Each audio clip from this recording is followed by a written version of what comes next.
Hi all.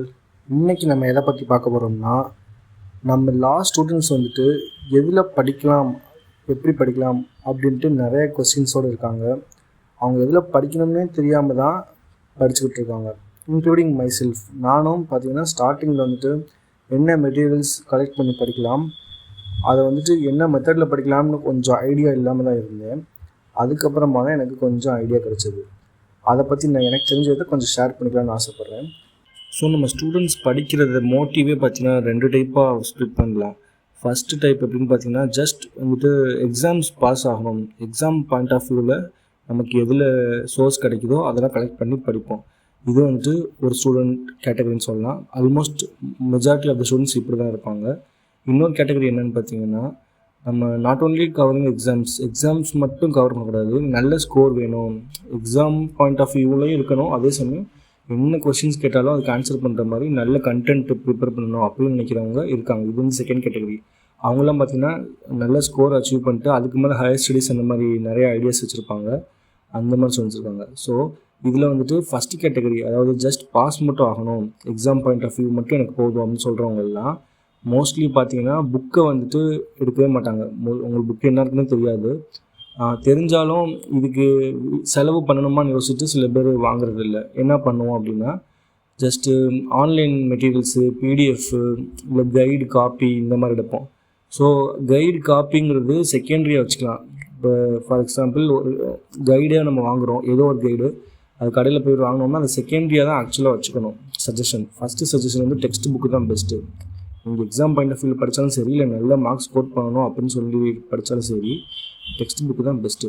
So அப்படி பார்க்கும்போது ஏதோ ஒரு மெட்டீரியல்ஸ் நம்ம கிடைக்கல அப்படிங்கிற பட்சத்தில் நம்ம பிடிஎஃப்லாம் வந்துட்டு ரெஃபர் பண்ணலாம். Online materials, PDF, word document இதெல்லாம் வந்துட்டு நெட்டில் சர்ச் பண்ணி படிப்போம். அப்படி படிச்சுட்டு அதை ஸ்டோர் பண்ணி வைப்போமான்னு கூட நமக்கு தெரியாது. ஸ்டோர் மீன்ஸ் நம்ம மைண்டில் ஸ்டோர் ஆகிறது வேறு ப்ராப்ளம். அது வந்து அப்புறம் ஃபஸ்ட்டு வந்து நம்ம அந்த மெட்டீரியல் எங்கே சேவ் பண்ணிக்கிறோன்னு தெரியாது. மொபைலில் இருக்குமா இல்லை ஏதாவது ட்ரைவில் போட்டிருப்போமா எதுவுமே தெரியாது. ஜஸ்ட்டு ஒரு டைம் பார்த்துருப்போம், எப்போவோ பார்த்துருப்போம், இன்டர்னல் அப்போ பார்ப்போம். அதுக்கப்புறம் மறுபடியும் அதை ரிவைஸ் பண்ணணும்னு நினைக்கிறப்ப செம்மில் போய் தேடி பார்ப்போம், அது இருக்காது. ஸோ அதை கலெக்ட் பண்ணிக்கிறது ஒரு பெரிய விஷயமா இருக்கும். அதனால பார்த்திங்கன்னா பிடிஎஃப்பில் வந்துட்டு ரொம்ப வேகாகவும் இருக்கும். சம்டைம்ஸ் சில மெட்டீரியல்ஸ் ஷார்ட்டாகவும் இருக்கும். ஸோ எது பெஸ்ட்டுன்னே தெரியாமல் 2 மெட்டீரியல் எடுத்து படிச்சிருவோம். ஃபார் எக்ஸாம்பிள், ஒரு டைம் படிக்கும்போது இது நல்லாயிருக்கும், இன்னொரு டைம் படிக்கும்போது வேறு ஒன்று நல்லாயிருக்கும். ஸோ ஃபைனலாக வந்துட்டு அப்போதைக்கு நமக்கு நல்லா தெரியும், அப்புறமா ரிவைஸ் பண்ணலான்ட்டு செம் எக்ஸாம் அப்போ எடுக்கும்போது பிளாங்காக இருக்கும், எதை படிக்கிறதுனே தெரியாது. ஸோ அந்த மாதிரி மாட்டிக்கக்கூடாது. ஃபஸ்ட்டு ஸ்டார்டிங்லேருந்தே நல்லா பிளான் பண்ணிக்கணும். இப்போ என்ன ஃபஸ்ட்டு படிக்கிறோமோ இதை தான் செம் வரைக்கும் யூஸ் பண்ணணும் அப்படிங்கிற மைண்ட் செட்டில் படிக்கணும். ஸோ அது வந்து எக்ஸாமுக்கும் யூஸ் ஆகும். நல்ல லைக் எப்படி சொல்கிறது, not only for passing, just for passing மட்டும் நம்ம எய்ம் பண்ணக்கூடாது, நல்ல மார்க்ஸ் ஸ்கோர் பண்ணு எய்ம் பண்ணாலும் அது நமக்கு ஹெல்ப்ஃபுல்லாக இருக்கும்.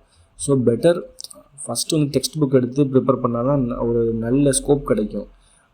இங்கே இருக்க மோஸ்ட் ஆஃப் தி ஸ்டூடெண்ட்ஸ் வந்துட்டு நம்ம அட்வொகேட்ஸை என்ரோல் பண்ணுறது ஐடியாவில் தான் இருப்போம். ஸோ அதுக்கு கண்டிப்பாக டெக்ஸ்ட் புக் அண்ட் பேரக்ஸ் தான் ஹெல்ப்ஃபுல்லாக இருக்கும். அதனால் அதுக்கு கேட்டு அட்லீஸ்ட் அது ஜெராக்ஸ் கூட போட்டு அதோட ஹார்ட் காப்பியை படிங்க. இதுதான் என்னோடய சஜஷன். சாஃப்ட் காப்பி படிச்சிங்கன்னா கண்டிப்பாக அது அப்போதைக்கு நல்லா தெரியும். பின்னாடி வந்துட்டு உங்களுக்கு ரிவைஸ் பண்ணும்போது எந்த மெட்டீரியல்ஸ் எங்கே இருக்குன்னு தெரியாது, ரொம்ப கஷ்டமாக இருக்கும். ஆல்சோ வந்து அது ஷார்ட் டேர்ம் மெமரிக்கு வேணால் யூஸ்ஃபுல்லாக இருக்கும். எப்படின்னா, நமக்கு எல்லாருக்குமே ஒரு ஜென்ரலாக ஷார்ட் டேர்ம் மெமரி லாஸ் இருக்கும். அப்போதைக்கு படிச்சுட்டு அதை எங்கே போடுவோம்னு தெரியாது. அதுக்கப்புறமா நம்ம எடுத்து பார்க்கும்போது அவ்வளோவா அது யூஸ்ஃபுல்லாக இருக்காது. ஆல்சோ அதில் படிக்கிறதுனால நிறைய ட்ராபேக்ஸ் இருக்குதுன்னு நமக்கு நல்லாவே தெரியும். ஃபோனவே பார்த்துக்கிட்டு இருந்தோம்னா நமக்கு தலைவலியும் வரும், கண் வலியும் வரும். அதனால் பெஸ்ட்டு சஜஷன் வேணும்னா டெக்ஸ்ட் புக்கு, அப்படி இல்லைனா ஹார்ட் காப்பி பிரிண்ட் அவுட் எடுத்து அதை படிக்கிறது தான் பெஸ்ட்டு. அதை வச்சு நம்ம அதில் நோட்ஸ் சேவ் பண்ணி வச்சுக்கிட்டு அந்த ஆஃப்லைன் நோட்ஸை வந்துட்டு நம்ம ஒரு ஹிண்ட்ஸ் மாதிரியோ இல்லை ஷார்ட் நோட்ஸ் மாதிரி ப்ரிப்பேர் பண்ணி வச்சு படிக்கிறது தான் பெஸ்ட்டு மெத்தடு. அப்படி படிக்கும்போது நமக்கு ரிவைஸ் பண்ணுறப்போ பின்னால் ரொம்ப ஈஸியாக இருக்கும். இது வந்துட்டு என்னோடய பர்சனல் எக்ஸ்பீரியன்ஸில் சொல்கிறேன். ஸோ அதுக்கு மேலே அவங்களோட ஓன் விஷயம் தான், அவங்களோட ஓன் சாய்ஸில் வந்துட்டு அவங்களுக்கு அப்படி படிக்க முடியும், ஈஸியாக இருக்கும் அப்படின்னா ஓகே. பட்டு நான் சொல்கிற மாதிரி not only for passing exams மட்டும் நம்ம எய்ம் பண்ணக்கூடாது, நல்ல ஸ்கோர் அச்சீவ் பண்ணணும். அப்போ வந்துட்டு நமக்கு அது வந்து ஃப்யூச்சரில் படித்ததுக்கான ஸ்கோப் நல்லா கிடைக்கும். ஸோ அப்படி பார்க்கும்போது பெட்டர் டெக்ஸ்ட் புக் அண்ட் பேரக்ஸ் and some offline hard copy print out போட்டு படிங்க. இதுதான் பெஸ்ட் மெத்தட். ஸோ வேறு எதுவும் டவுட்னா கேட்கலாம். Thank you so much.